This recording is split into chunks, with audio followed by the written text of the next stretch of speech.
9-year-old boy drags his unconscious injured sister into the police station and collapses from exhaustion. When officers discover the reason behind their condition, an emergency operation is launched immediately. The late September air carried the first whisper of autumn through the open windows of the Walsh family's modest two-bedroom house on Maple Street in Millbrook, Vermont. 9-year-old Timothy Walsh sat cross-legged on the worn hardwood floor of the living room, watching his father Robert stuff sleeping bags into an oversized duffel bag with an enthusiasm that seemed almost foreign to the man who had spent most recent evenings slumped in his recliner, nursing cheap beer and staring at whatever flickered across their second-hand television screen. "Timmy, can you grab the lantern from the garage?" Robert called out, his voice carrying a lightness that the boy had not heard in months. The big Coleman one, not the little flashlight. Timothy scrambled to his feet, his small frame moving with the eager energy that only children possess when sensing that something special might actually happen.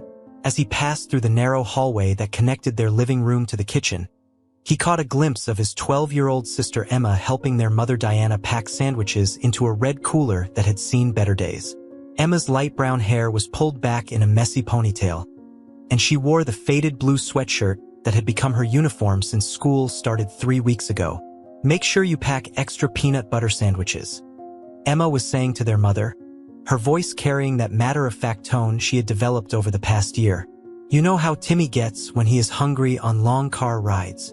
Diana Walsh paused in her sandwich making, her tired green eyes meeting her daughter's gaze. At 34, Diana looked older than her years, with premature lines around her eyes and a weariness that seemed to have settled into her bones like winter cold. Her auburn hair, once vibrant and full, now hung limp around her shoulders, pulled back in a practical ponytail that spoke more of efficiency than style. "I am packing plenty of food, sweetheart," Diana replied, though Timothy could hear the uncertainty in her voice. "This trip is going to be good for all of us. We need this time together as a family." The word family hung in the air with a weight that seemed almost visible.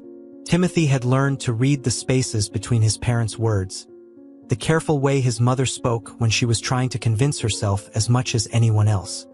He had also learned to recognize the particular type of hope that lived in his mother's voice when she talked about his father's promises. A hope that had been disappointed so many times it had become fragile as spun glass.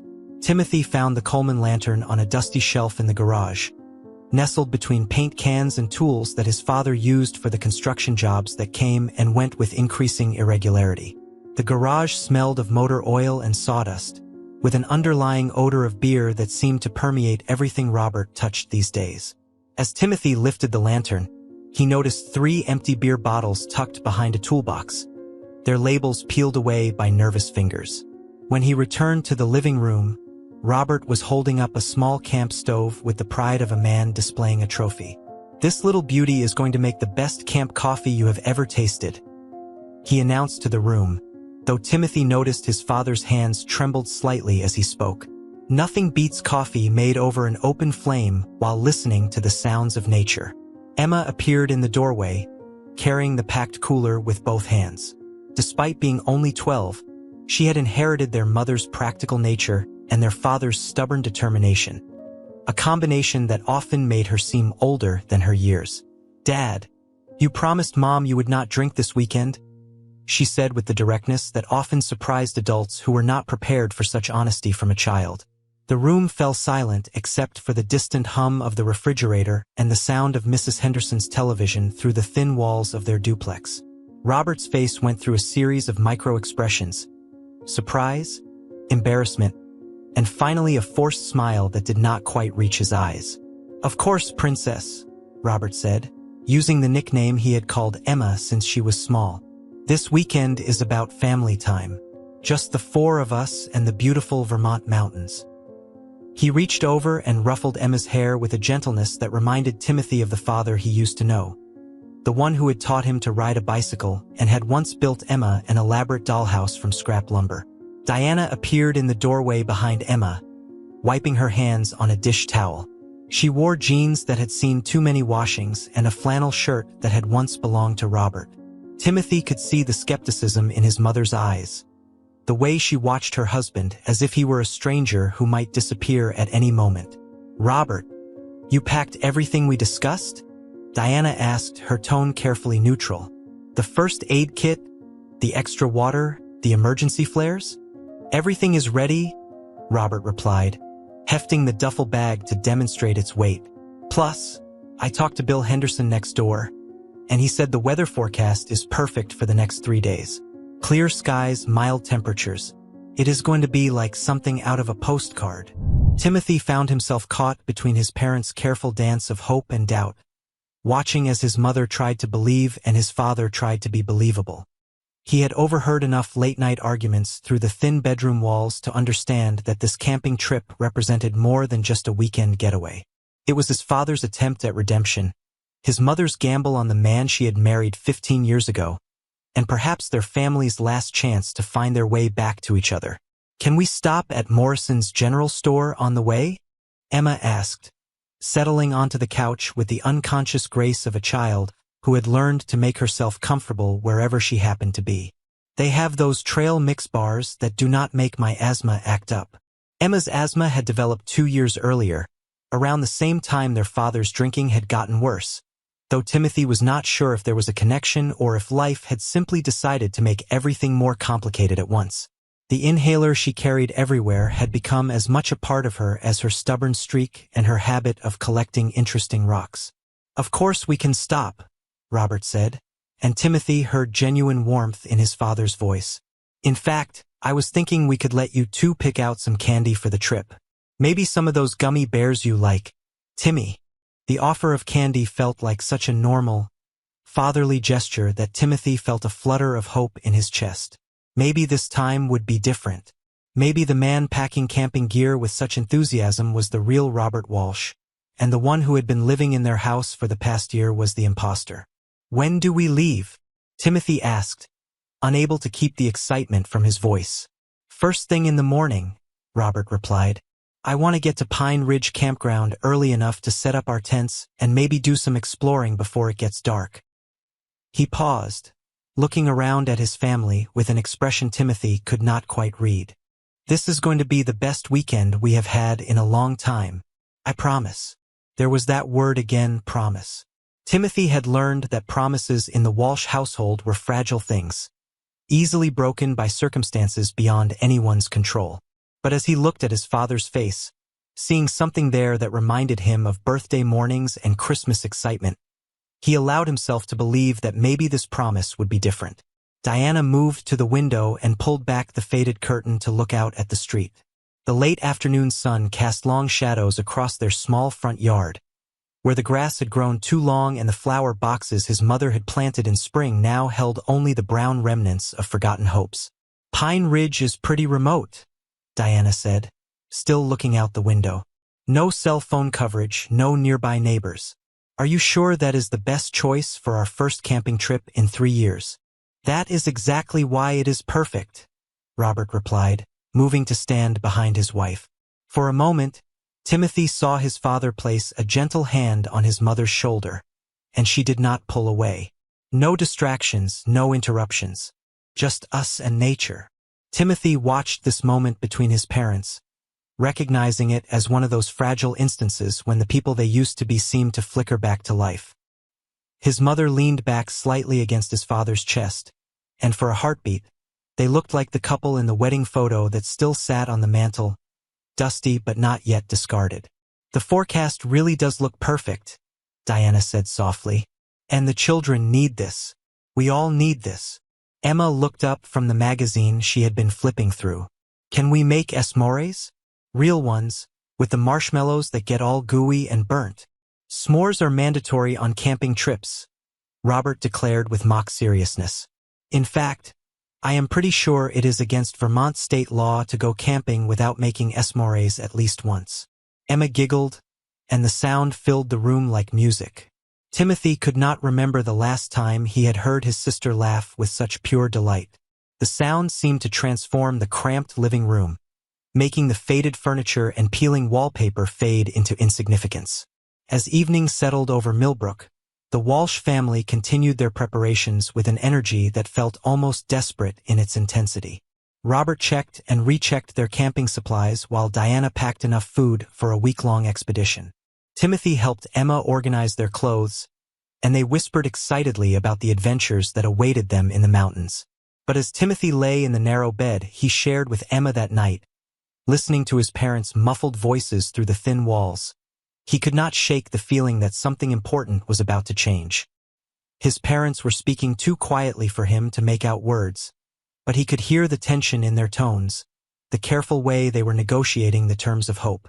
Tomorrow would bring the mountains, the promise of s'mores and adventure, and perhaps the miracle his family desperately needed. Or it would bring another disappointment to add to the growing collection that seemed to follow them like shadows. As sleep finally claimed him, Timothy's last conscious thought was a prayer to whatever force governed the universe of 9-year-old boys and broken families. Please let this time be different. Please let his father keep this promise. Please let them find in those distant mountains the family they used to be. Outside, the Vermont night settled over Millbrook with the quiet dignity of autumn approaching, unaware that morning would set in motion a chain of events that would test the bonds of love in ways that none of them could possibly imagine. Saturday morning arrived with the kind of crystalline clarity that makes Vermont autumns legendary. The drive to Pine Ridge Campground wound through hills painted in brilliant reds and golds, with the Green Mountains rising like ancient guardians against a sky so blue it seemed almost artificial. Timothy pressed his face to the passenger window of their aging Honda Civic, watching the landscape transform from suburban neighborhoods to rural farmland to dense forest. "Look at those colors," Diana breathed from the front seat, her voice carrying a wonder that Timothy had not heard in months. "I had forgotten how beautiful it gets up here."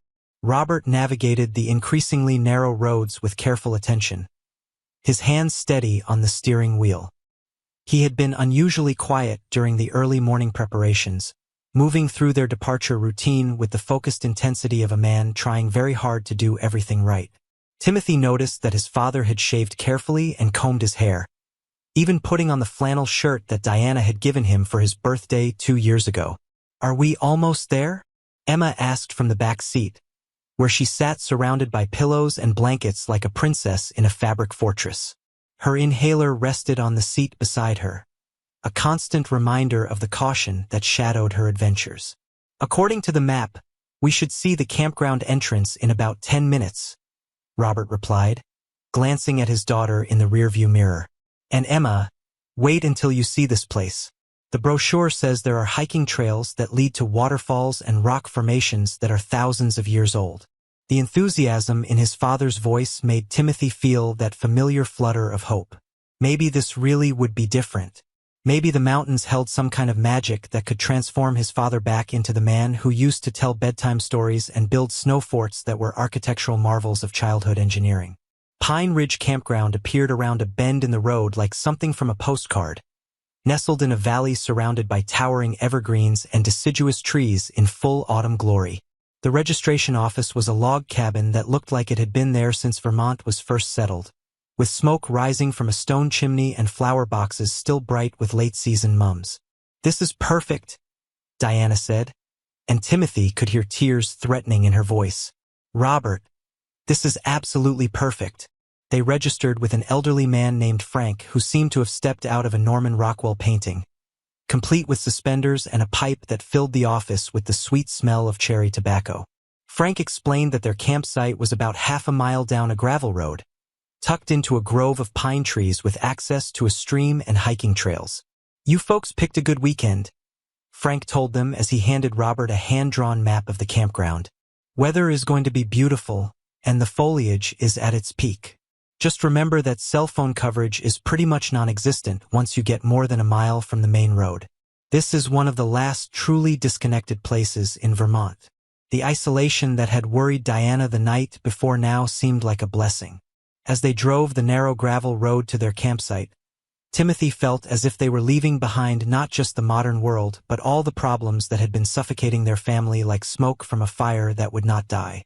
Their campsite exceeded even Robert's optimistic descriptions. Nestled in a natural clearing surrounded by towering pines, it featured a stone fire ring, a picnic table weathered to silver gray, and access to a stream that bubbled and laughed as it wound its way through the forest. The sound of running water mixed with birdsong and the whisper of wind through pine needles created a symphony that seemed to wash away the urban stress that had clung to them like dust. Setting up camp became a family project in the truest sense. Robert showed Timothy how to identify the best spot for their tent, explaining the importance of level ground and natural windbreaks. Emma and Diana worked together to organize their food supplies and set up the camp kitchen, with Emma taking charge of arranging their eating utensils with the precision of a military quartermaster. "Dad, can you teach me how to tie those special knots?" Timothy asked as Robert secured their tent skylines. "These are called bowline knots," Robert explained, his hands moving with practiced efficiency. "Every man should know how to tie a proper bowline. My father taught me when I was about your age, and his father taught him. It is one of those things that gets passed down." As Robert's hands guided Timothy's smaller fingers through the motions of the knot, Timothy felt connected not just to his father but to a lineage of men who had known practical things, useful things. For a moment, the weight of family tradition felt comforting rather than burdensome. The morning dissolved into afternoon with the fluid ease of time, moving at nature's pace rather than civilization's frantic rhythm. They hiked a trail that wound along the stream, with Emma collecting interesting rocks and Timothy learning to identify different types of trees. Diana walked hand in hand with Robert, and occasionally Timothy caught glimpses of his parents whispering to each other with the intimacy of lovers rather than the careful politeness of strangers sharing a house. "Look at this one," Emma called out, holding up a piece of quartz that caught the filtered sunlight like captured fire. "It is almost perfectly clear. I bet it is 1,000 years old." "Could be even older," Robert said, accepting the rock from his daughter with the reverence due to a precious artifact. "The geological formations up here date back millions of years. You are holding a piece of history, Princess." Emma beamed at the validation, and Timothy saw his sister as she truly was not just the responsible 12-year-old who helped manage their household chaos, but a child discovering the wonders of the world with fresh eyes and an open heart. They returned to camp in the late afternoon with appetites sharpened by mountain air and physical activity. Robert started a fire with an expertise that reminded Timothy that his father possessed skills beyond the defeated resignation that had characterized him for so long. As flames danced in the stone ring, casting shifting shadows on the pine trees around them, the Walsh family seemed to remember what they could be when the world was not pressing down upon them. "This reminds me of when I was a kid," Diana said, settling onto a log beside the fire. "My family used to camp at Lake Champlain every summer. My brother and I would spend hours skipping stones and catching fireflies." "Tell us about when you were little, Mom," Emma requested, snuggling close to her mother as the evening air began to carry autumn's chill. For the next hour, Diana shared stories of her childhood that Timothy had never heard, tales of summer adventures and winter sledding, of a family that had been happy and whole. As she spoke, Timothy saw his mother as she must have been before life had taught her to be cautious, before hope had become a luxury she could not afford. Robert contributed his own stories of growing up in rural New Hampshire, of helping his father with construction projects and learning to fish in mountain streams not unlike the one that ran beside their campsite. Timothy marveled at these glimpses of his father as a boy, trying to imagine the man who now struggled with demons that seemed to have no names or faces. As darkness settled over the mountains with the dramatic finality of a theater curtain, they prepared dinner over the camp stove and open fire. Hot dogs roasted on improvised spits tasted better than any restaurant meal, and even the canned beans seemed like a gourmet feast when eaten by firelight with the stars emerging overhead. "Now for the main event," Robert announced, producing a bag of marshmallows with the flourish of a magician revealing his greatest trick. The s'mores making became a ceremony of its own, with each family member developing their own technique for achieving the perfect balance of toasted marshmallow, melted chocolate, and graham cracker crunch.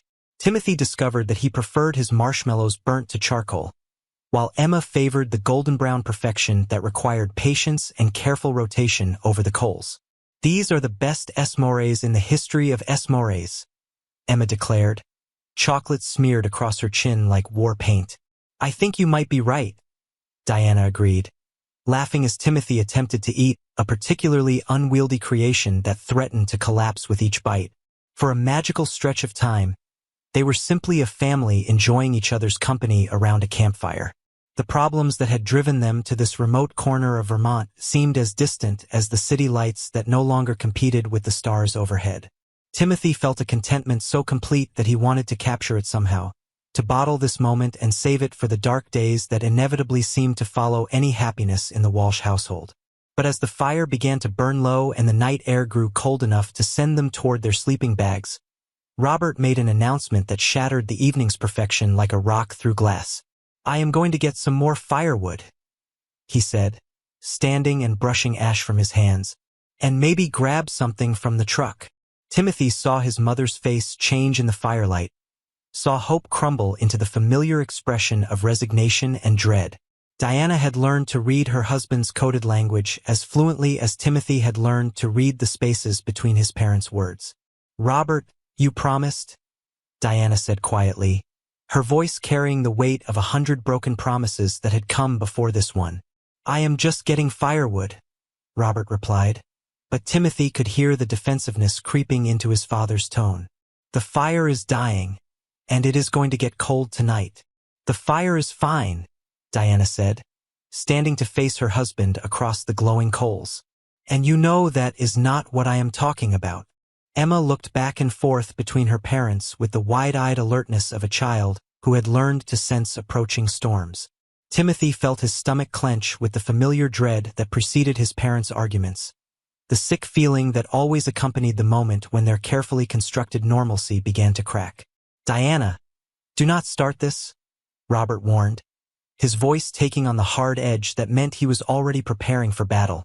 "I have had a perfect day with my family, and I am not going to let you ruin it with your suspicions and accusations." "I am not trying to ruin anything," Diana replied, her voice rising despite her obvious effort to remain calm. "I am trying to save it. I am trying to save us." Robert walked toward his truck with the determined stride of a man who had already made his decision.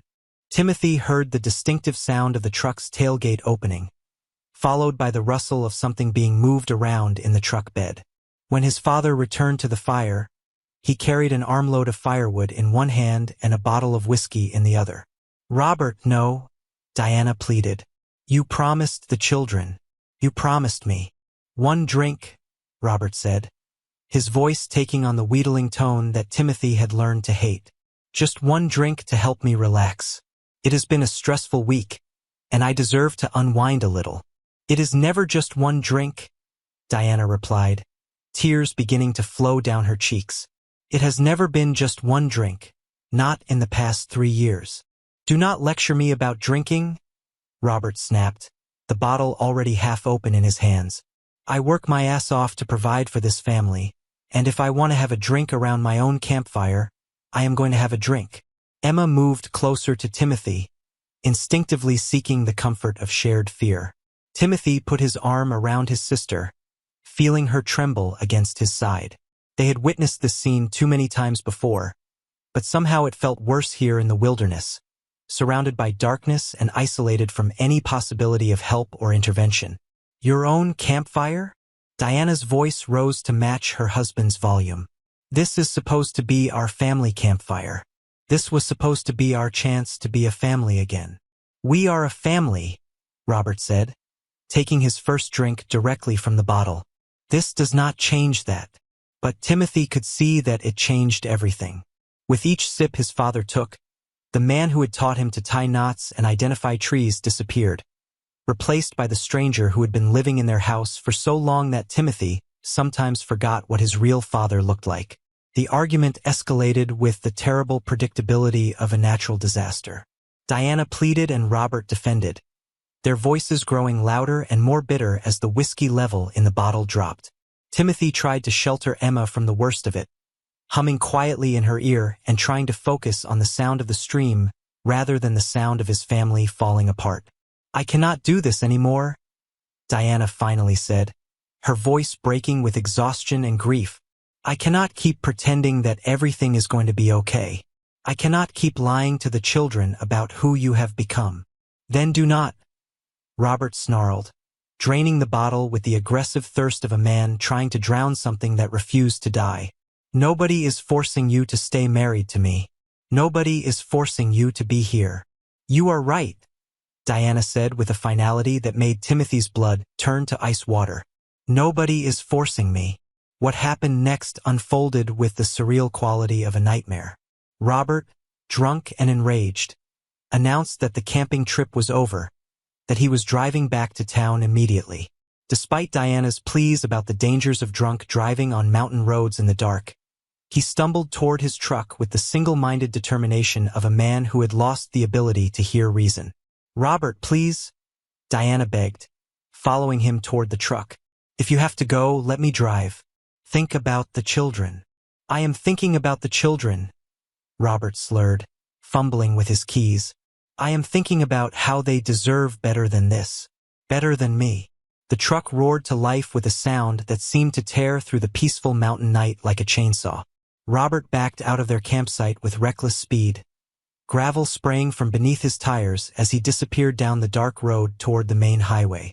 Diana stood in the truck's fading taillights, her shoulders shaking with sobs that seemed to come from somewhere deeper than her lungs.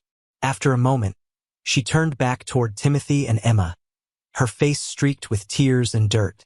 "I have to go after him," she said, her voice hollow with desperation. "I have to try to stop him before he kills himself or someone else." "Mom, do not leave us here," Emma pleaded, her voice high and thin with panic. "I will be back by morning," Diana promised, kneeling to gather both children in a fierce embrace. "I promise you, I will be back by morning.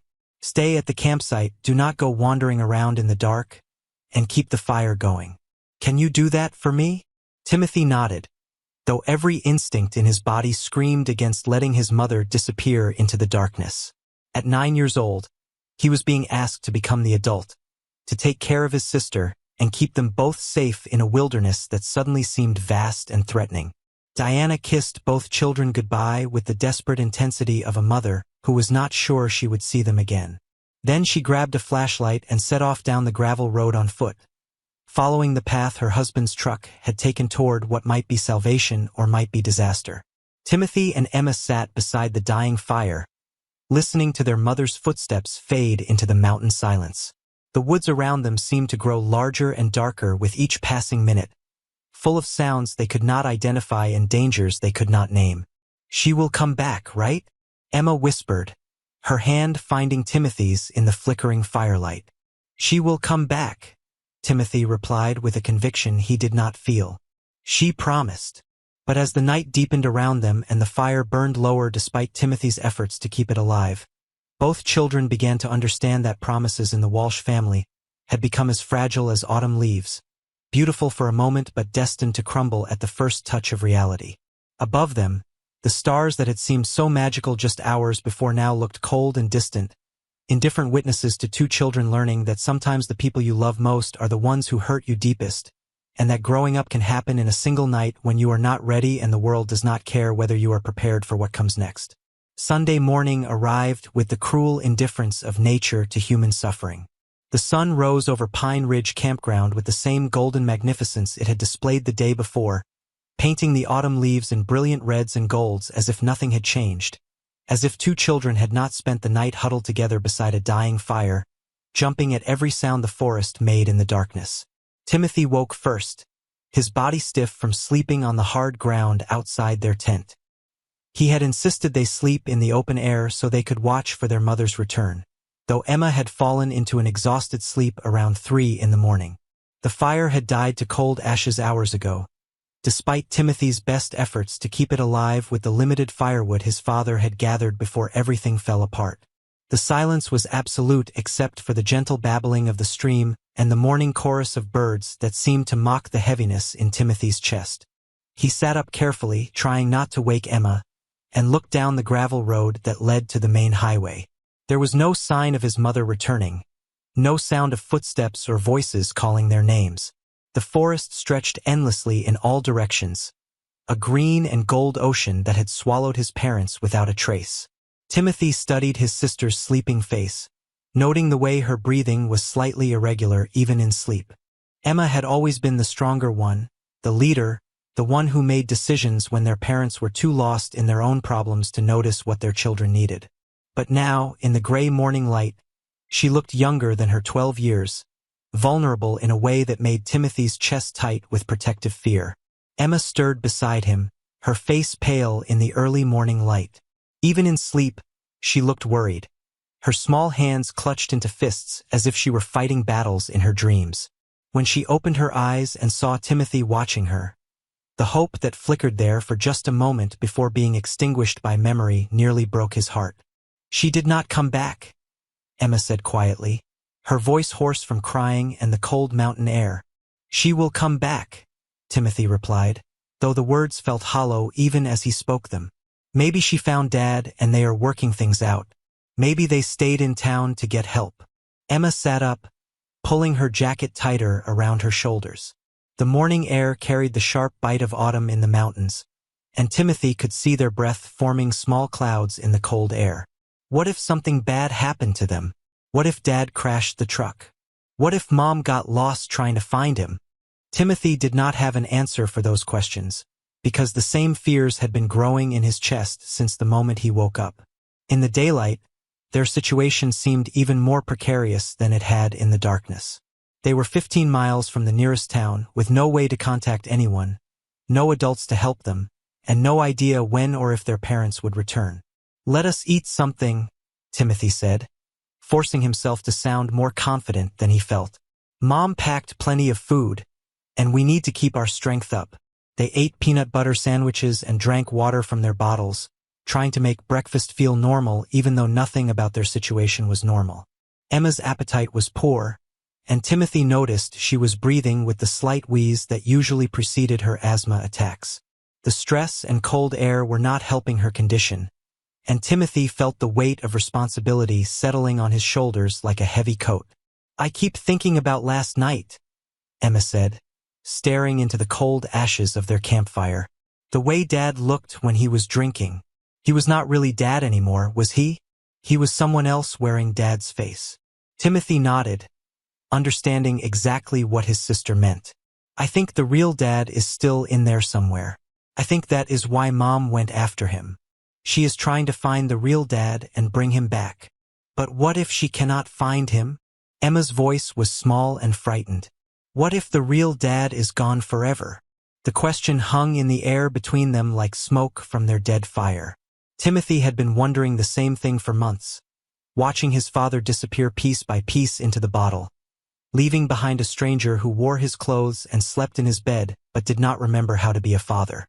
"I want to go home," Emma said, her voice small and defeated. "We will go home," Timothy promised. "But we need to wait for Mom and Dad to come back for us." As the morning progressed and there was still no sign of their parents, Timothy began to wrestle with a terrible decision. Every instinct told him to stay at the campsite and wait for rescue, but another part of him was beginning to wonder if rescue was coming at all. What if their father had crashed the truck? What if their mother was hurt and unable to make it back to them? What if they were going to be stuck here until someone else came to the campground and found them? The thought of other campers finding them was both hopeful and terrifying. How would they explain what had happened? How would they tell strangers that their father had abandoned them while drunk and their mother had disappeared trying to save him? The shame of their family's dysfunction felt almost as heavy as the fear of being alone in the wilderness. "I cannot just sit here anymore," Emma announced around 11 in the morning, her voice carrying a forced brightness that Timothy recognized as her way of dealing with fear. "I feel like I am going crazy just waiting and waiting." "What do you want to do?" Timothy asked, though he was afraid of the answer. "I want to explore a little bit," Emma said. "Maybe I can find some of those interesting rocks like yesterday. Maybe I can find a high place where I can see if Mom and Dad are coming back." "Emma, Mom said to stay at the campsite," Timothy reminded her, though he understood her need to do something, anything, to distract from the growing dread that seemed to be consuming them both. "I will just go to that rocky area we saw yesterday," Emma insisted. "The one with the big cliff. It is not that far and I can still see the campsite from there. Maybe from up high I can see the road better. See if there are any cars coming." Timothy felt torn between his protective instincts and his understanding of his sister's need for action. Emma had always been the adventurous one, the child who climbed trees and explored creek beds, while Timothy preferred books and quiet activities. But she was also the one with asthma, the one who needed to be careful about overexertion and stress. "If you go, I am going with you," Timothy said finally. "You do not have to babysit me," Emma replied with a flash of her old spirit. "I can take care of myself." "I know you can," Timothy said gently. "But I want to come with you anyway. We should stick together." Emma looked at her brother for a long moment, and Timothy saw something shift in her expression. "You are right," she said quietly. "We only have each other right now. We need to stick together." They packed water bottles and some trail mix, leaving a note at their campsite in case their parents returned while they were gone. Timothy felt ridiculous writing "gone to explore the rocks back soon" on a piece of paper torn from Emma's notebook, but it seemed like the responsible thing to do. The note made their absence seem temporary and innocent, though Timothy could not shake the feeling that they were making a mistake. They set off together through the pine forest, following a faint trail that wound upward toward the rocky outcrop Emma had noticed the day before. The trail was steeper than it had appeared from a distance, and Timothy found himself breathing hard as they climbed. Emma, despite her asthma, seemed energized by the physical activity, and Timothy wondered if she was trying to prove something to herself or to him. The forest around them was alive with the sounds of autumn, leaves rustling in the breeze, squirrels chattering as they gathered acorns, and the distant call of birds migrating south for the winter. Under different circumstances, Timothy would have found the hike peaceful and beautiful. But with every step they took away from their campsite, he felt increasingly anxious, as if they were walking away from safety into unknown danger. "Are you okay?" Emma asked, noticing Timothy's labored breathing. "I am fine," Timothy replied, though he was not sure that was true. "Just not used to hiking uphill." "We can rest if you need to," Emma offered, though Timothy could see she was eager to keep moving. "No, I am okay. Let us keep going." The rocky area, when they reached it after 45 minutes of steady climbing, was even more impressive than it had appeared from their campsite. A granite cliff face rose nearly 50 feet above them, carved by centuries of weather into dramatic formations that looked like something from a fantasy movie. The rock was dotted with crevices and ledges that seemed to invite exploration, and Timothy could see why Emma had been drawn to this place. "Look at all those handholds," Emma said, her eyes bright with excitement. "I bet I could climb pretty high up there, maybe high enough to see the road, to see if Mom and Dad are coming back." "Emma, no," Timothy said immediately, alarm bells ringing in his head. "That looks dangerous, and you know what Mom says about your asthma and climbing." "My asthma is fine," Emma insisted, though Timothy could hear the slight wheeze in her voice that suggested otherwise. "And I am not going to climb the whole thing, just high enough to get a good view of the area." "Please do not," Timothy pleaded. "What if you fall? What if you have an asthma attack? I cannot help you if you get hurt." Emma turned to look at her brother, and Timothy saw something in her eyes that he had never seen before, a desperate need to prove that she was not helpless, that she could do something brave and important even when everything else in her world was falling apart. "I need to do this, Timmy," she said quietly. "I need to do something that makes me feel strong. I need to feel like I can take care of us, like I can figure out how to get us home." Timothy understood that feeling, even if he could not share it. Emma had always been the one who took charge, who made decisions and led the way. She was the one who helped him with his homework, who stood up to bullies at school, who made sure he had lunch money when their parents forgot. The helplessness of their situation was eating at her in ways that were different from how it affected him. While Timothy's instinct was to hunker down and wait for rescue, Emma's was to take action, to do something that would give her a sense of control. "Just promise me you will be careful," Timothy said, knowing that he could not stop his sister once she had made up her mind. "And promise me you will come down if you feel your asthma acting up." "I promise," Emma said, giving him a quick hug before turning toward the cliff face. "And I promise I will not go too high, just high enough to see if I can spot the road." Timothy watched with growing anxiety as his sister began to climb. Emma was a natural athlete despite her asthma, and she moved up the rock face with a grace that reminded Timothy of the squirrels that played in the trees around their house. She tested each handhold carefully, making sure it was secure before putting her weight on it, and she moved with deliberate precision that showed she was taking the climb seriously. For the first 20 feet or so, she climbed easily, finding handholds and footholds with the instinctive skill of a child who had spent her life exploring the world around her.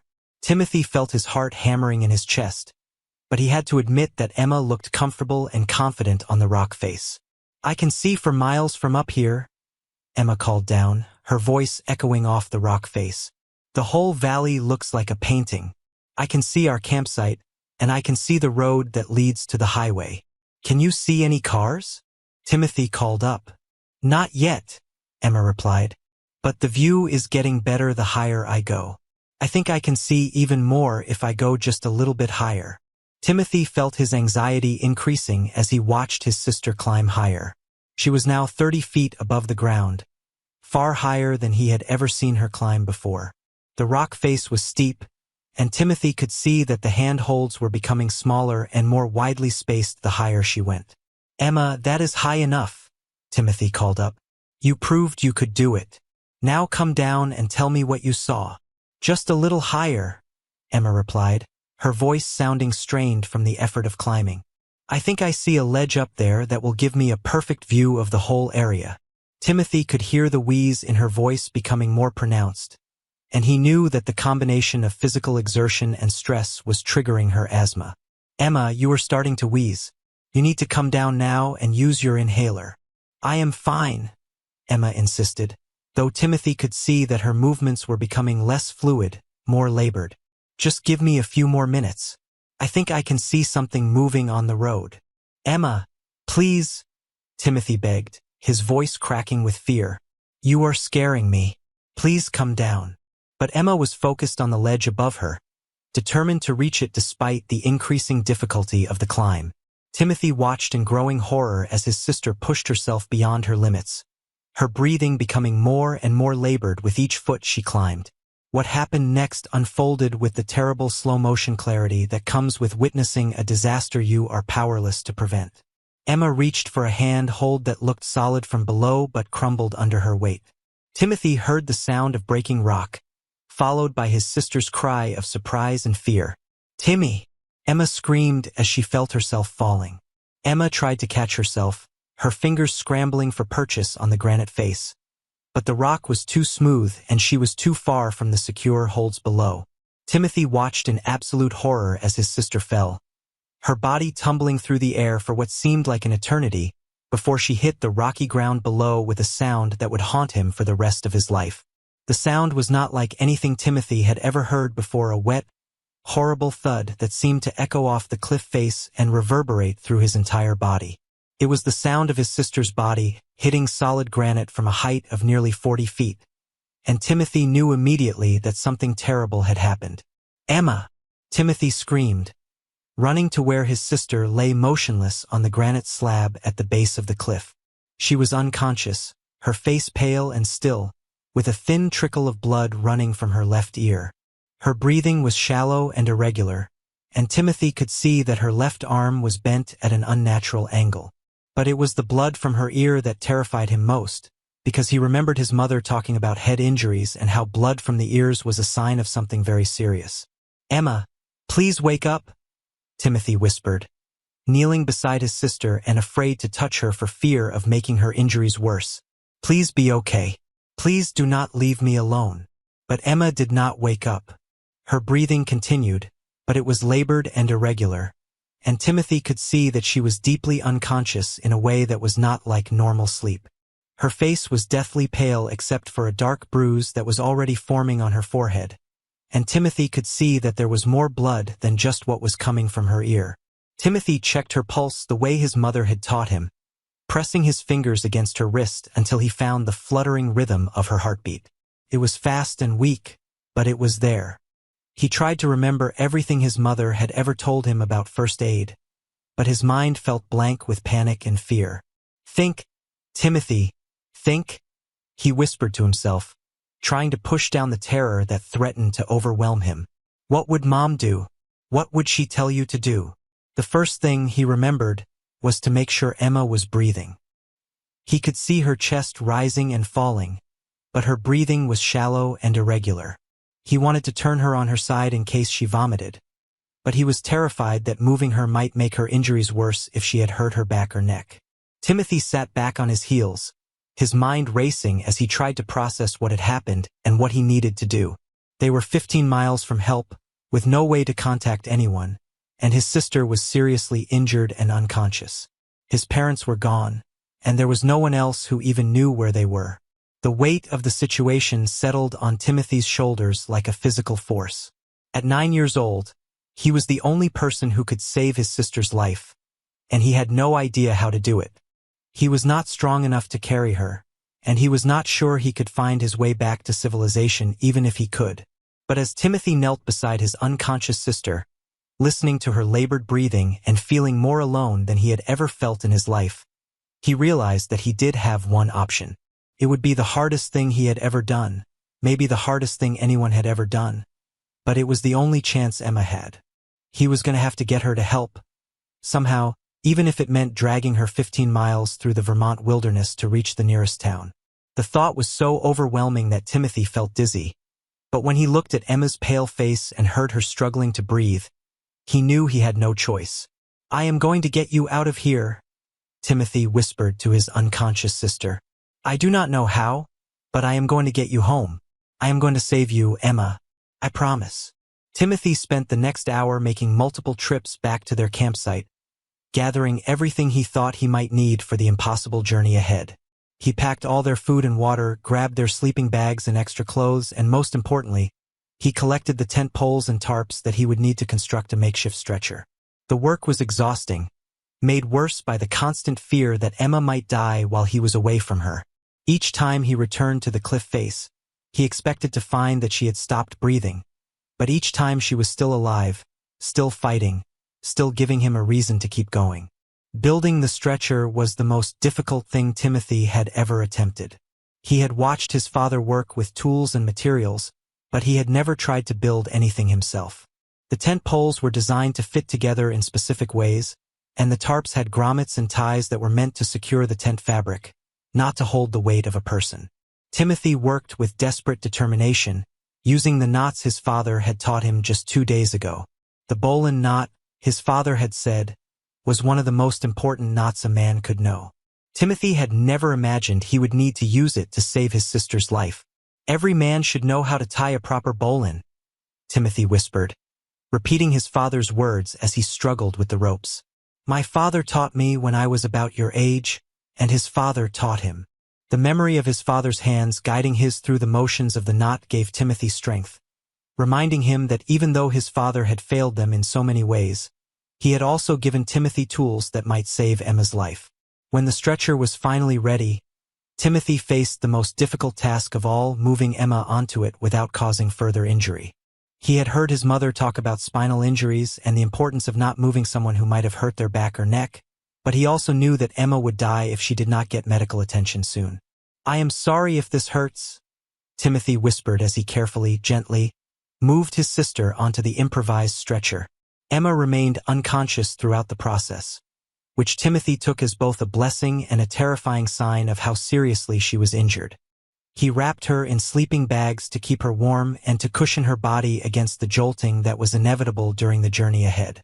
He put her inhaler in her jacket pocket, along with the little stuffed bear she had slept with since she was small.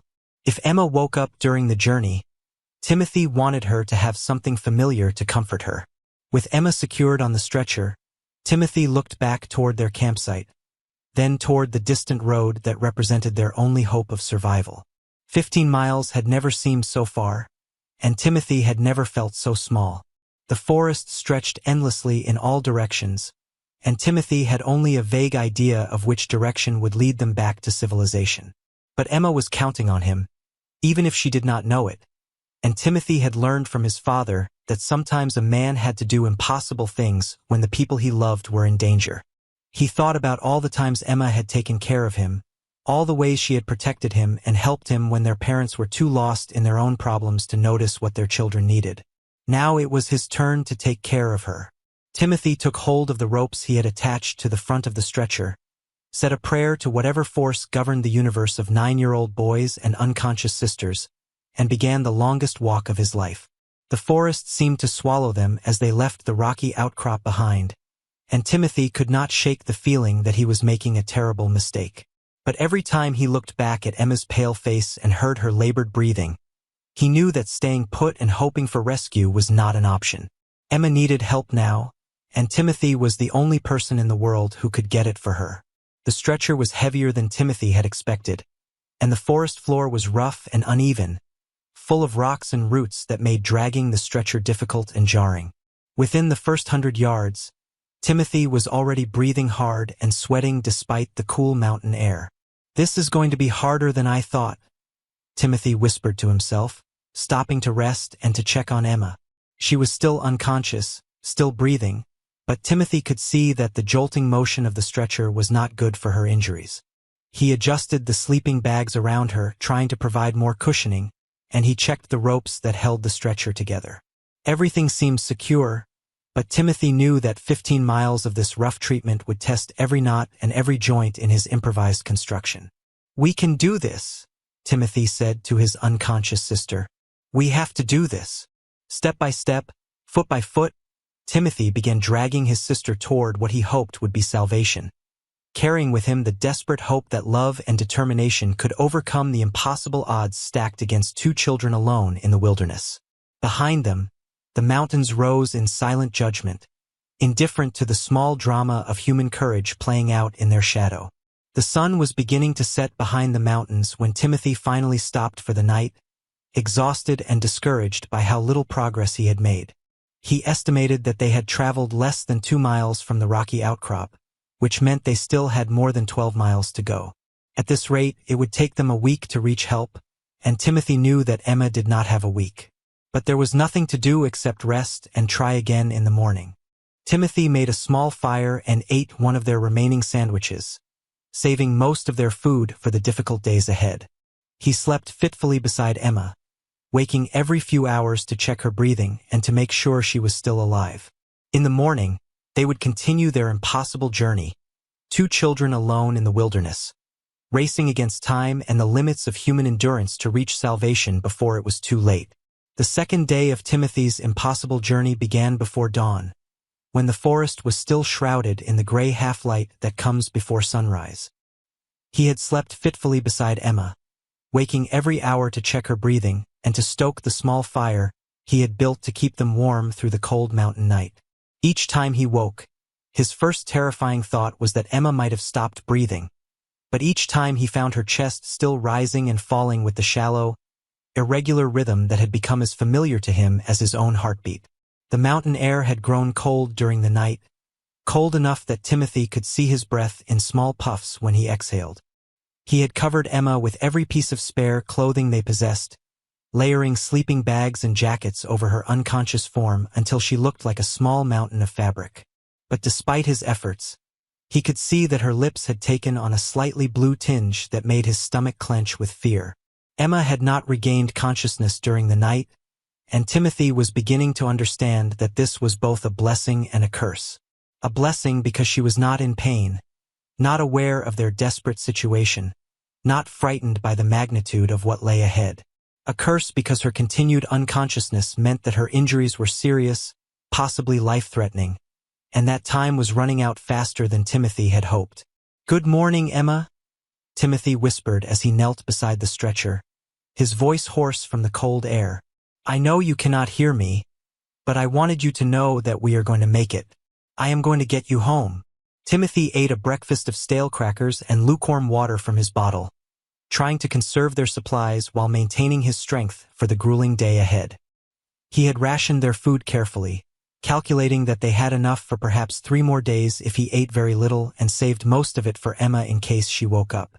The hunger gnawing at his stomach was becoming constant now, but Timothy pushed it aside as he had learned to push aside so many other discomforts. He estimated that they had traveled less than 2 miles the previous day, which meant they still had more than 13 miles to go before they reached the main road that led to Millbrook. At yesterday's pace, it would take them nearly a week to reach help, and Timothy knew with the certainty of a child who had watched his mother work as a nurse that Emma did not have a week. "We need to go faster today," Timothy whispered to his unconscious sister as he checked the ropes that secured her to the makeshift stretcher. "I know it is going to be rough, but we have to cover more ground if we are going to get you to a doctor in time." The stretcher had held up remarkably well through the first day's journey, though Timothy could see stress fractures in some of the tent poles and places where the tarp was beginning to wear thin from being dragged over rocks and roots. He reinforced the weak spots with duct tape from their camping supplies, working by the light of his small flashlight to make repairs that he hoped would last through the difficult terrain ahead. Timothy had become something of an expert on the construction of his improvised stretcher, learning through necessity which knots held best under stress and which parts of the frame were most likely to fail. He adjusted the distribution of Emma's weight, repositioning the sleeping bags to provide better support for her injured body, and he triple-checked every connection point to make sure nothing would come apart during the day's journey. As the sun rose over the mountains, painting the forest in shades of gold and amber, Timothy extinguished his fire and prepared to resume their journey. He had studied the hand-drawn map Frank had given them at the campground registration, trying to memorize the route that would take them back to the main road. The problem was that the map showed the official trails and roads, not the rough cross-country route Timothy was forced to take while dragging an injured person on a homemade stretcher. Timothy had decided to follow the stream that ran near their campsite, reasoning that water always flowed downhill toward larger bodies of water, which were more likely to be near roads and towns. It was not a perfect plan, but it was better than wandering aimlessly through the forest and hoping to stumble upon civilization. His father had once told him that lost hikers should follow water downstream, and Timothy clung to this piece of paternal wisdom like a lifeline. "Dad taught me that water always knows the way to civilization," Timothy said to Emma as he began the day's journey. "He said that rivers and streams are like roads that lead to people." I hope he was right about that. The stream bed provided easier travel than the dense forest, but it came with its own challenges. The ground was often muddy and unstable, causing the stretcher to sink and stick in places where Timothy had to use all his strength to pull it free. Rocks and fallen branches created obstacles that required careful navigation, and several times Timothy had to lift one end of the stretcher to maneuver around impediments that he could not simply drag over. The constant tugging and pulling was taking a toll on Timothy's small body. His shoulders burned with fatigue, and his back ached from the awkward posture required to drag the stretcher efficiently.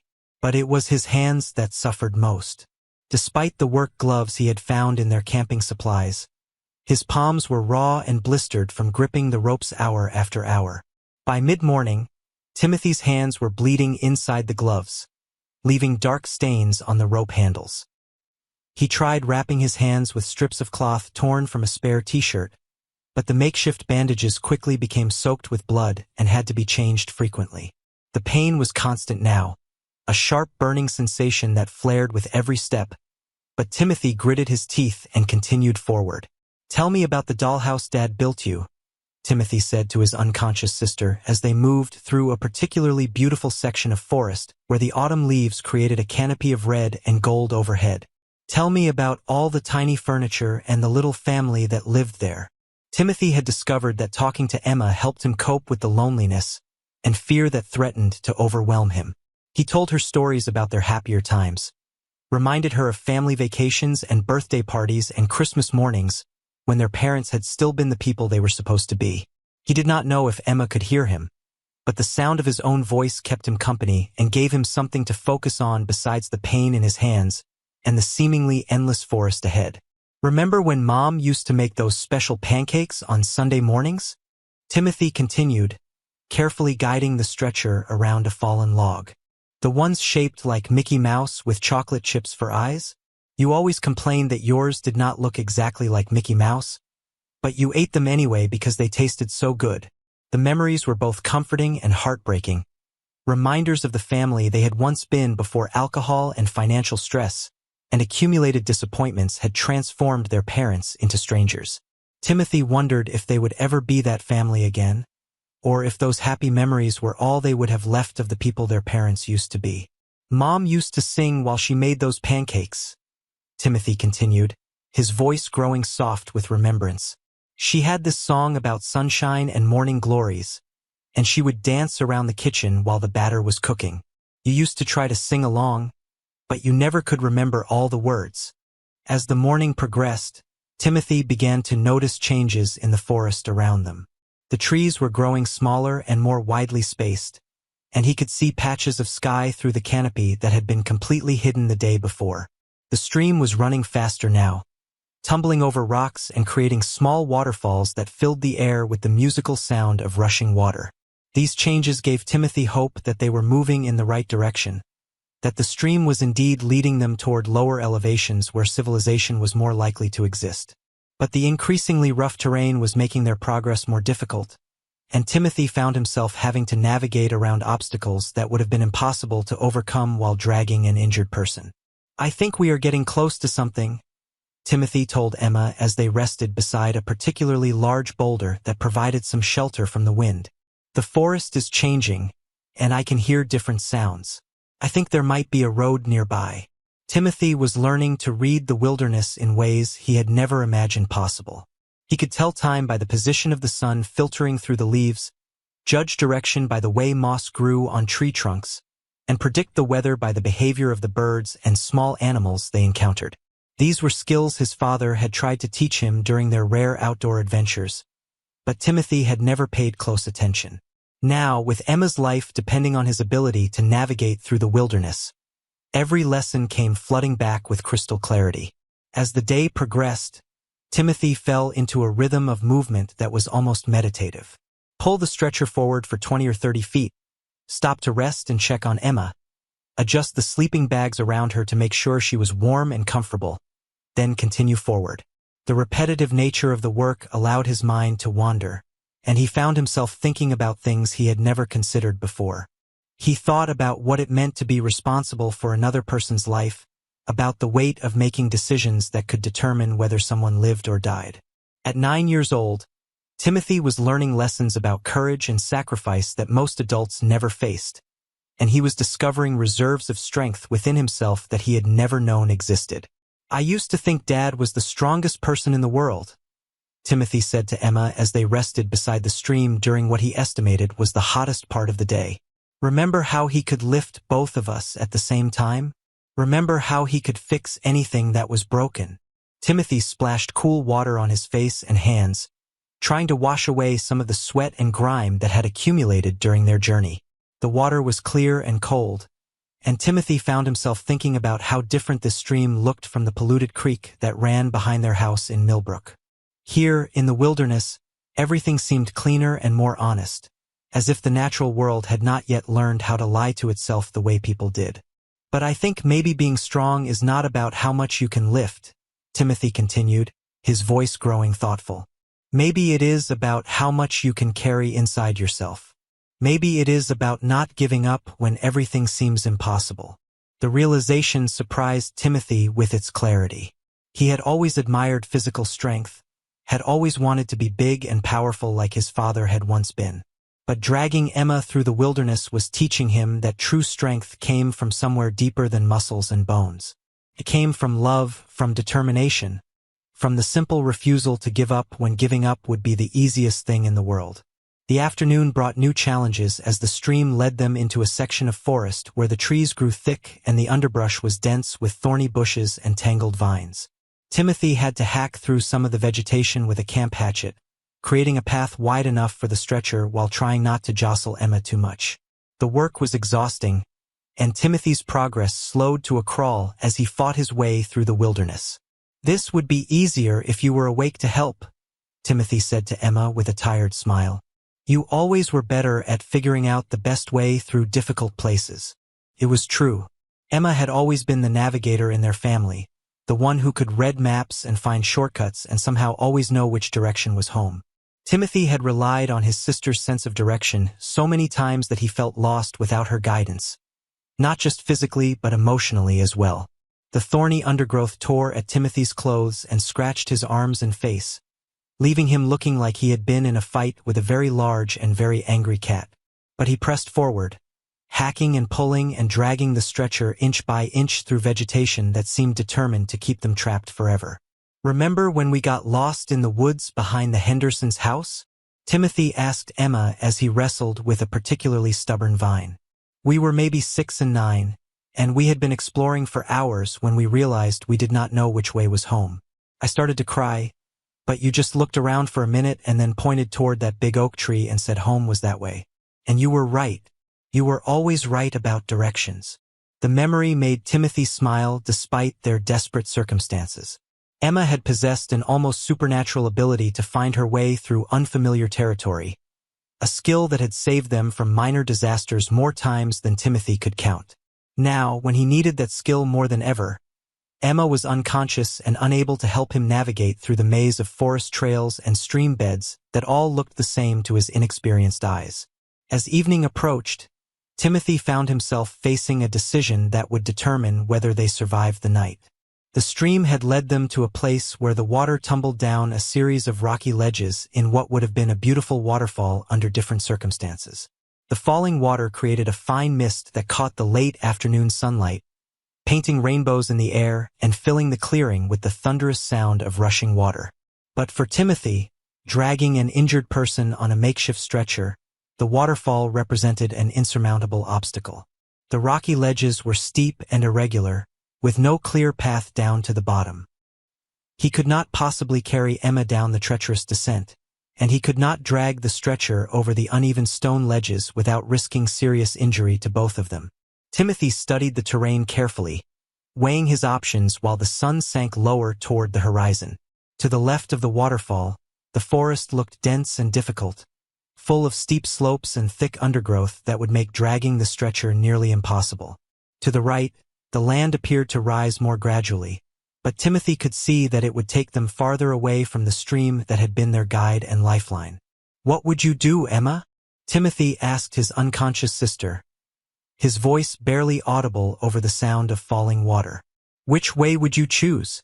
The decision felt impossibly heavy, weighted with consequences that could mean the difference between life and death. If Timothy chose wrong, they could become lost in the wilderness with no way to find their way back to the stream or to any other landmark. But if he stayed put, hoping for rescue that might never come, Emma would certainly die. As if in answer to his question, Timothy heard a sound that made his heart leap with hope. It was faint and distant, almost lost in the thunder of the waterfall, but unmistakable, the sound of a car engine, somewhere beyond the trees to the right of the waterfall. Timothy had not heard a motor vehicle since his father's truck had disappeared into the darkness 2 nights ago, and the sound was like music to his ears. "Do you hear that?" Timothy whispered excitedly to Emma, his voice cracking with emotion. "That is a car, which means there is a road over there. We are going to make it, Emma. We are going to get you help."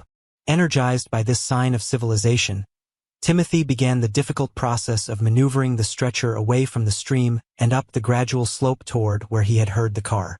The forest floor was covered with fallen leaves that made dragging easier in some places but treacherous in others, where the leaves hid rocks and roots that caught the stretcher runners and threatened to overturn the entire apparatus. The uphill grade required all of Timothy's remaining strength, and he found himself having to rest every few minutes to catch his breath and fight off the dizziness that came from exhaustion and dehydration. His water bottle was nearly empty, and Timothy knew he would have to find another source of fresh water soon or risk collapse from dehydration. The sound of the car had faded into silence, but Timothy clung to the hope that where there was one vehicle, there would be others. Roads meant people, and people meant help, and help meant that Emma might survive this nightmare that had begun with a family camping trip and turned into a test of everything Timothy thought he knew about love and courage and the limits of human endurance. As they climbed higher, Timothy began to notice other signs of human presence.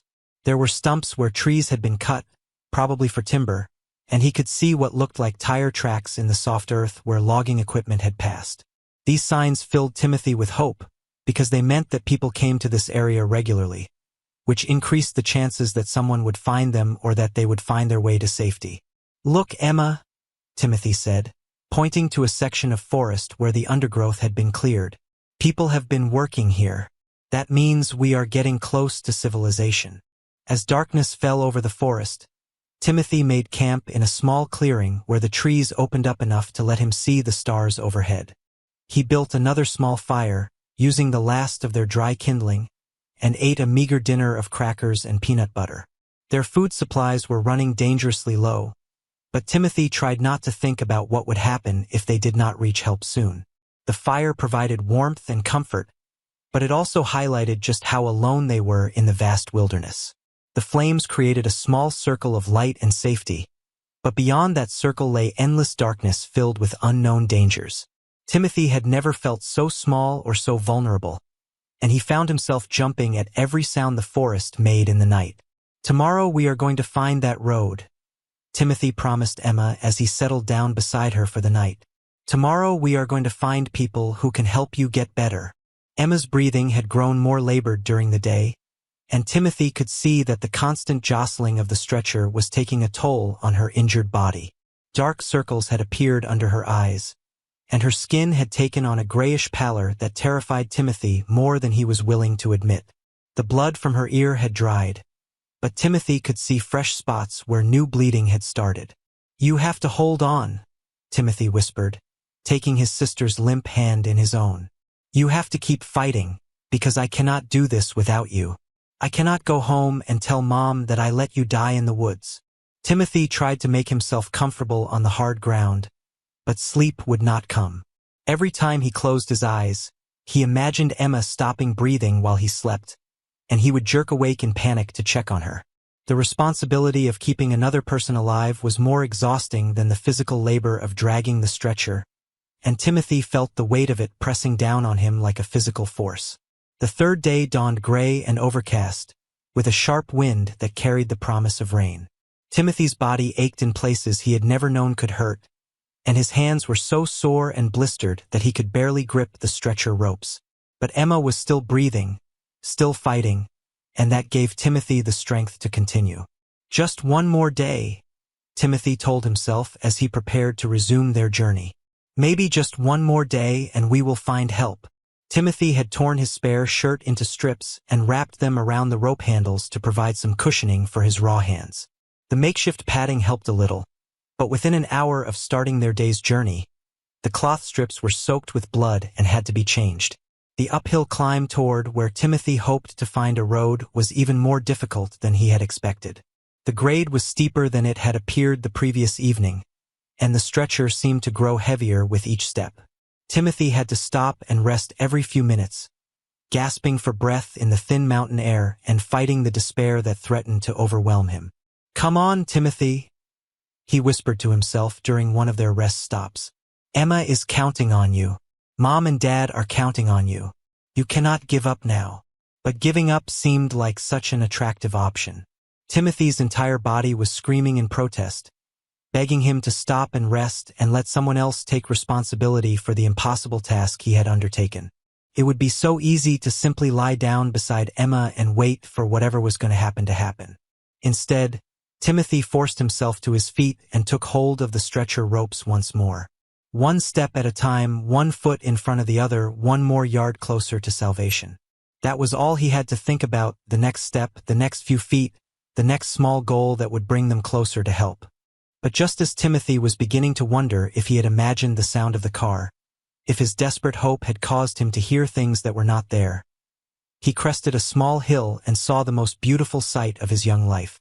There, not more than half a mile away, was a ribbon of black asphalt cutting through the forest like a lifeline thrown to a drowning man. It was a real road with yellow lines painted down the center and everything, and Timothy could see telephone poles running alongside it, which meant there was electricity and communications and all the infrastructure of civilization. "Emma, look!" Timothy shouted, his voice cracking with emotion. "There is the road. We found it. We are going to make it." The sight of the road gave Timothy a burst of energy he had not felt since the beginning of their journey. He could practically taste salvation, could imagine the moment when they would flag down a passing car and Emma would be rushed to a hospital where doctors could save her life. The final half-mile to the road was the longest and most difficult of their entire journey. Timothy's exhausted body protested every step, and the stretcher caught on every root and rock, as if the forest itself was trying to prevent them from reaching safety. But Timothy pushed forward with the single-minded determination of a child who had learned that sometimes the impossible was the only option available. The forest seemed to grow denser as they approached the road, as if nature was making one final attempt to keep them trapped in the wilderness. Thorny bushes tore at Timothy's clothes and scratched his face, while fallen branches blocked their path and forced him to find alternate routes that added precious minutes to their journey. Almost there, Emma, Timothy gasped as he dragged the stretcher through the final 100 yards of forest. Almost there. Just hold on a little longer. When the stretcher finally scraped against the asphalt of the road, Timothy collapsed to his knees beside Emma, too exhausted to celebrate but too relieved to despair. They had made it. After 3 days of dragging his unconscious sister through the Vermont wilderness, they had reached civilization. Now all Timothy had to do was find someone to help them, someone who could get Emma to a hospital before it was too late. The road stretched in both directions with no sign of traffic, but Timothy knew that cars used this road because he had heard one. All he had to do was wait, and eventually someone would come along and rescue them. "We did it, Emma," Timothy whispered, his voice barely audible with exhaustion. "We made it to the road. Now someone is going to help us, and you are going to be okay." But as Timothy sat beside his sister on the empty road, watching for any sign of approaching vehicles, he realized that their ordeal was not yet over. Getting to the road had been only the first part of their journey. Now they needed to find their way to a hospital, and they needed to do it quickly, because Emma's condition was clearly deteriorating. Timothy studied the road in both directions, trying to decide which way was more likely to lead to help. The pavement looked newer in one direction, and Timothy thought he could see what might be buildings in the distance, though it was hard to tell through the trees. In the other direction, the road seemed to curve back toward the mountains, which suggested it might lead away from populated areas. This way, Timothy decided, pointing toward what he hoped was civilization. This way looks like it goes toward town. Timothy took hold of the stretcher ropes one more time, summoning strength from reserves he did not know he possessed, and began dragging his sister down the asphalt road toward whatever lay ahead. The smooth pavement made dragging easier than the rough forest floor, but Timothy was so exhausted that even this relatively simple task felt monumental. Behind them, the wilderness watched in silence, having witnessed a demonstration of human courage that would become legend in the small towns and big cities, where people still believed that love could conquer the impossible. The forest had tested Timothy in ways he had never imagined possible, had pushed him beyond every limit he thought he possessed, and had discovered that sometimes the smallest among us are called upon to do the greatest things. Step by step, mile by mile, Timothy continued his march toward salvation, carrying with him the most precious cargo in the world and the unshakable faith that his 3 days in hell had not been in vain. Somewhere ahead lay help, lay doctors and hospitals and people who could save Emma's life. All Timothy had to do was keep moving, keep putting one foot in front of the other, keep believing that love and determination could overcome any obstacle. The road stretched endlessly ahead, but Timothy no longer saw it as an impossible distance. He saw it as a path to salvation, as the final chapter in a story that had begun with a broken family and would end with a miracle that no one would ever forget. The asphalt road that had seemed like salvation when Timothy first glimpsed it through the trees proved to be its own form of purgatory. The smooth surface made dragging the stretcher easier than navigating through the wilderness, but it also meant that Timothy could see exactly how far he still had to travel.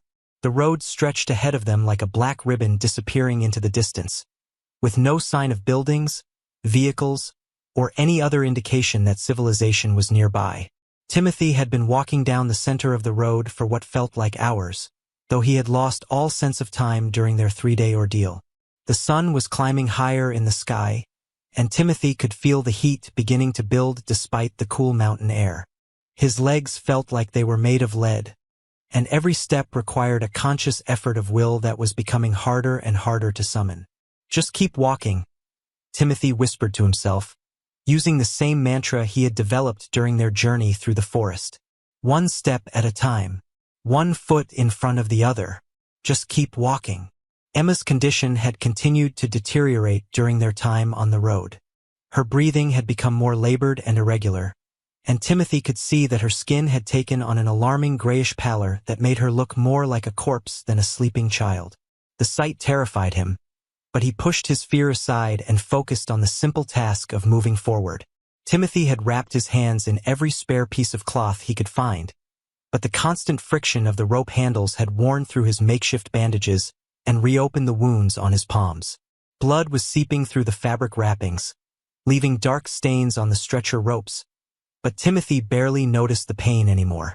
His entire world had narrowed to the rhythm of walking and the sound of the stretcher runners scraping against the asphalt. The road began to descend gradually, which gave Timothy hope that they were moving toward lower elevations where towns and cities were more likely to exist. But the downhill grade also made controlling the stretcher more difficult, as gravity wanted to pull it faster than Timothy could safely manage. Several times he had to dig in his heels and lean back against the weight to prevent the stretcher from running away from him. "Almost there, Emma," Timothy said, though he had no idea how much farther they had to go. "We are going to find help soon. Just hold on a little longer." The sound of his own voice was becoming strange to his ears, hoarse and weak from dehydration and exhaustion. Timothy's water bottle had been empty since the previous evening, and he was beginning to feel the effects of severe dehydration. His mouth felt like it was full of cotton, and his vision occasionally blurred in ways that made him stumble and nearly lose his grip on the stretcher. But just as Timothy was beginning to wonder if he would collapse before they found help, he heard the most beautiful sound in the world, the distant rumble of an approaching vehicle. Timothy looked up from the road surface where he had been focusing his attention and saw a pickup truck cresting a hill perhaps half a mile ahead of them. "Help!" Timothy screamed, his voice cracking with desperation. "Help us, please." The truck was still too far away for the driver to hear him, but Timothy began waving his arms frantically while continuing to drag the stretcher down the center of the road. He was terrified that the driver would not see them in time, or would assume they were just hitchhikers and drive past without stopping. As the truck drew closer, Timothy could see that it was an older model Ford with Vermont license plates, the kind of vehicle that might belong to a local farmer or construction worker. The driver was a middle-aged man wearing a baseball cap, and Timothy could see his expression change from casual interest to alarm as he realized that the small figure in the road was dragging what appeared to be an injured person on a makeshift stretcher.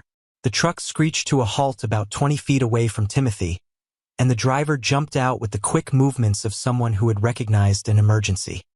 He was a tall, heavy-set man with graying hair and work clothes that suggested he was a laborer of some kind. But it was the expression of immediate concern and competence on his face that made Timothy's knees go weak with relief. "Jesus Christ, son, what happened?" the man asked as he ran toward Timothy and Emma. "Are you hurt? Is that your sister?" "She fell," Timothy gasped, his voice barely audible. "She fell from a cliff and she has been unconscious for 3 days. I dragged her here from the mountains. She needs a hospital. Please help her." The man knelt beside the stretcher and immediately began checking Emma's vital signs with the practiced efficiency of someone who had dealt with injuries before.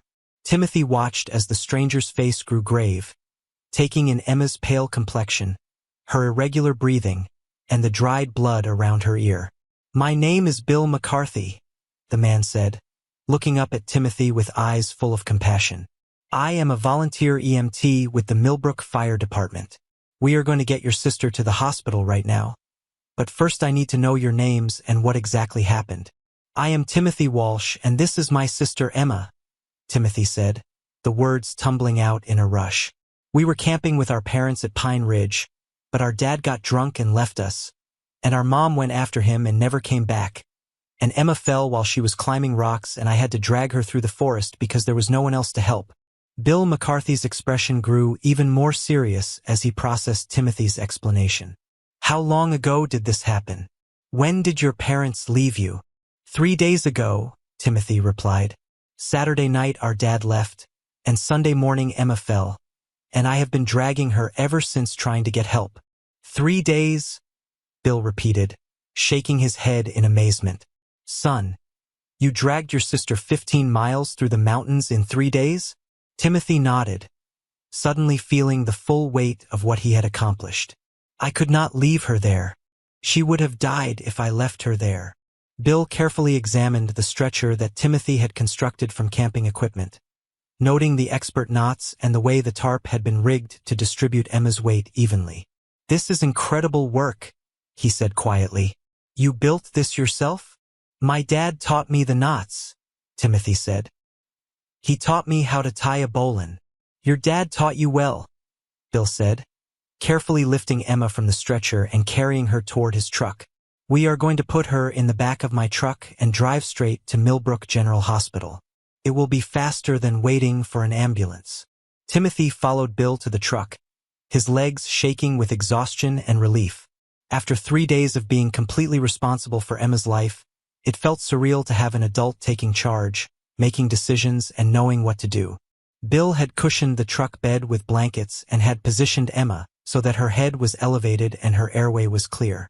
He covered her with a heavy jacket and made sure she was secure for the ride to the hospital. Can you make it to the passenger seat? Bill asked Timothy. Or do you need me to carry you too? I can make it, Timothy said, though his legs felt like they might give out at any moment. The ride to Millbrook General Hospital was a blur of sirens and radio chatter, as Bill called ahead to alert the emergency room that they were bringing in a critical patient. Timothy sat in the passenger seat, watching familiar landmarks flash past the windows as they descended from the mountains toward the town where he had lived his entire life. You did an incredible thing, Bill said as they pulled into the hospital parking lot. I want you to know that. What you did for your sister, most adults could not have done what you did. The emergency room erupted into controlled chaos as Bill carried Emma through the automatic doors. Doctors and nurses surrounded them immediately, transferring Emma to a gurney and wheeling her toward the trauma bay while shouting medical terminology that Timothy did not understand. Timothy tried to follow, but a kind nurse gently guided him to a chair in the waiting area. Let the doctors work, she said softly. They are going to take excellent care of your sister. Is she going to be okay? Timothy asked, his voice small and frightened. The doctors are going to do everything they can, the nurse replied. But right now we need to take care of you too. When was the last time you ate or had something to drink? Timothy could not remember. The past 3 days had blurred together into an endless cycle of walking and dragging and checking on Emma. Food and water had become secondary to the simple goal of reaching help. The nurse brought Timothy sandwiches and juice, and he ate with the desperate hunger of someone who had been surviving on crackers and determination. As the immediate physical needs were addressed, Timothy began to process what was happening around him.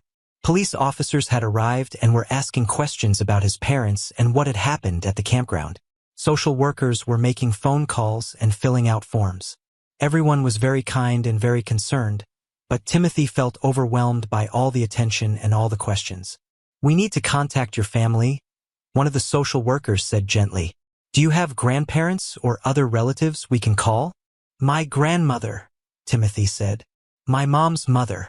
She lives here in Millbrook. Within an hour, Margaret Sullivan arrived at the hospital with tears streaming down her face and her arms open to embrace the grandson she had not seen in months. Timothy collapsed into her embrace, finally allowing himself to cry as the weight of responsibility was lifted from his shoulders. Oh, Timothy, his grandmother whispered, holding him tight. Oh, my brave boy, what you have done is a miracle. Margaret Sullivan was a retired schoolteacher in her 60s, a woman who had raised 4 children and knew how to project calm competence even in the midst of crisis. She had always been the stable presence in Timothy and Emma's lives, the one adult who never seemed to be struggling with demons or drowning in problems too big to solve. Where are Mom and Dad? Timothy asked, pulling back to look at his grandmother's face. Margaret's expression grew pained, and Timothy immediately understood that the news was not good. Your father was found yesterday morning, she said gently. His truck went off the road about 3 miles from your campground. He did not survive the accident, Timothy. I am so sorry. The news hit Timothy like a physical blow, even though part of him had been preparing for it since the moment his father had driven away drunk into the mountain darkness. Robert Walsh had been disappearing piece by piece for years, but the finality of death was different from the gradual loss Timothy had been experiencing. What about Mom? Timothy asked, though he was afraid of the answer. Your mother is alive, Margaret said quickly. She was found by search teams yesterday, suffering from exposure and dehydration. She is in the hospital in Burlington, but she is going to be okay. She has been asking about you and Emma constantly. Timothy felt a complex mixture of relief and grief wash over him. His father was gone forever, but his mother was alive. Emma was getting the medical care she needed, but her condition was still uncertain. Their family had been shattered, but the pieces that remained might still be salvageable. Dr. Sarah Chun, the neurosurgeon who had been treating Emma, emerged from the operating room several hours later with news that Timothy had been praying to hear. The surgery went very well, she announced to the small group gathered in the waiting room. Emma had some bleeding in her brain and a few broken bones, but there does not appear to be any permanent damage. She should make a full recovery. Timothy felt his knees go weak with relief. After 3 days of carrying the terrible responsibility of keeping Emma alive, hearing that she was going to be okay seemed almost too good to be true. "Can I see her?" Timothy asked. "She is still unconscious from the anesthesia," Dr. Chun explained. "But you can sit with her if you would like. She should wake up in a few hours." Timothy sat beside Emma's hospital bed, holding her hand and watching the monitors that tracked her vital signs. She looked small and fragile, surrounded by all the medical equipment, but her color was better than it had been in days, and her breathing was strong and regular. "We made it," Timothy whispered to his sleeping sister. "We made it all the way home." Emma woke up gradually, her eyes fluttering open as the anesthesia wore off. The first thing she saw was Timothy's face, and she smiled despite the pain and confusion. "Timmy," she said weakly, "are we home?" "We are home," Timothy confirmed, squeezing her hand gently. "We are in the hospital in Millbrook. You have been asleep for a while." "I remember falling," Emma said, her voice growing stronger. "I remember hitting the rocks, but everything after that is fuzzy." Timothy spent the next hour telling Emma about their journey through the forest, about the stretcher he had built and the 3 days they had spent walking toward civilization. Emma listened with growing amazement, occasionally reaching up to touch the bandages on Timothy's hands or the scratches on his face. "You carried me 15 miles? Emma asked, her voice full of wonder. "You built a stretcher and carried me 15 miles through the mountains?" "I dragged you mostly," Timothy said with a tired smile. "And it was not 15 miles. It just felt like 15 miles. "Actually, it was almost exactly 15 miles, said Bill McCarthy, who had returned to check on them. "I measured the distance from where I found you back to Pine Ridge Campground. 15.2 miles, to be exact." Emma stared at her little brother with an expression Timothy had never seen before, a mixture of gratitude and admiration, and love so deep it seemed to transform her entire face. "You saved my life," she said simply. "You would have done the same for me," Timothy replied, though they both knew that what he had accomplished was extraordinary by any measure.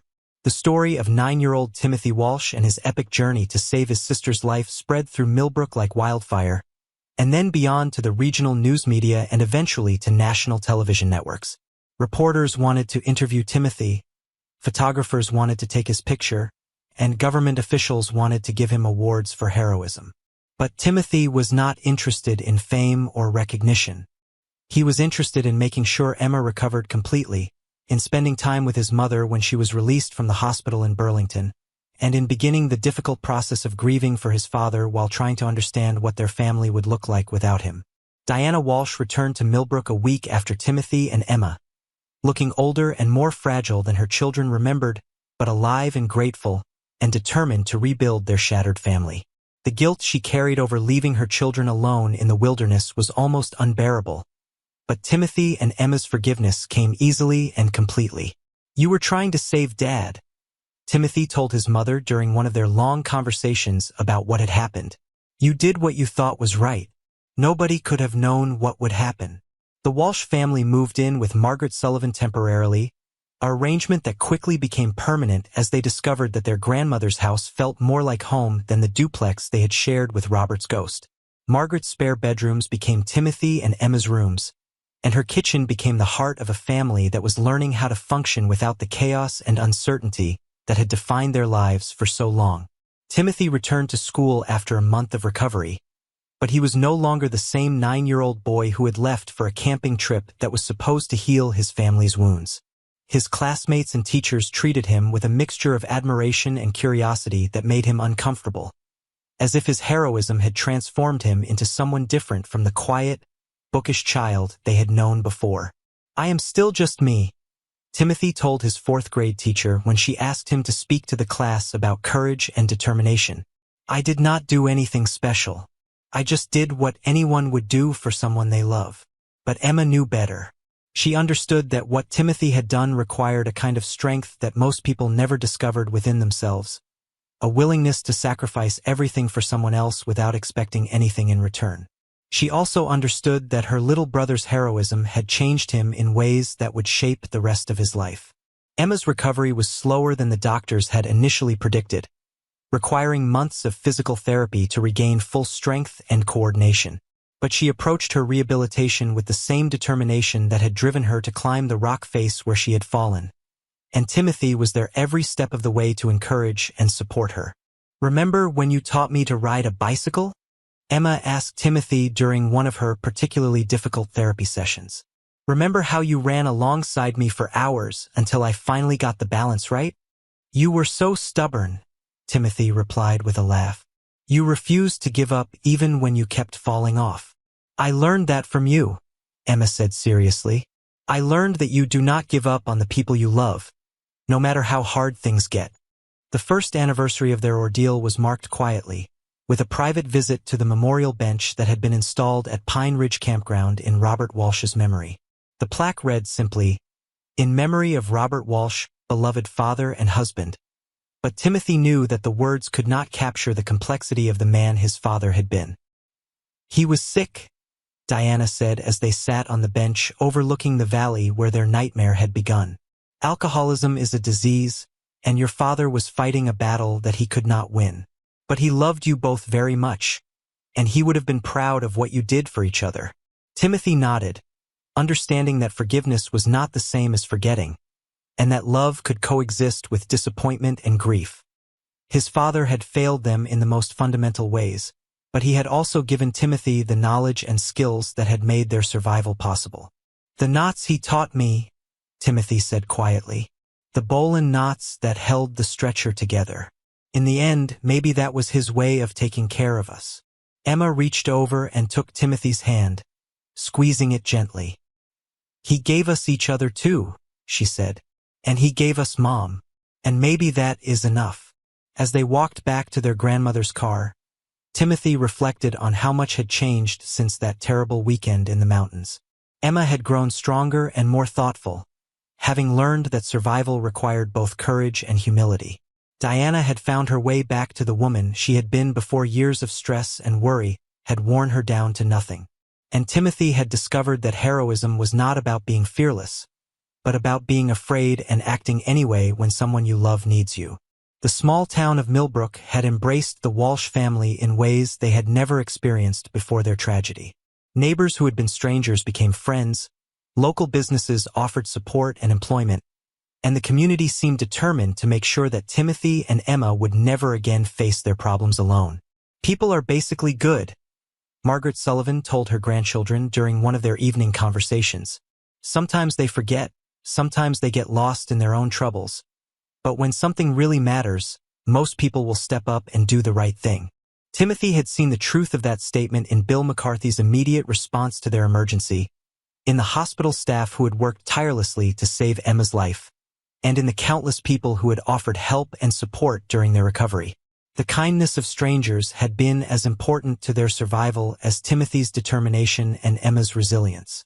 As Timothy entered his teenage years and Emma prepared for high school, they occasionally gave interviews to journalists writing about their story, always emphasizing that their survival had been a team effort that included not just their own efforts but the support of an entire community.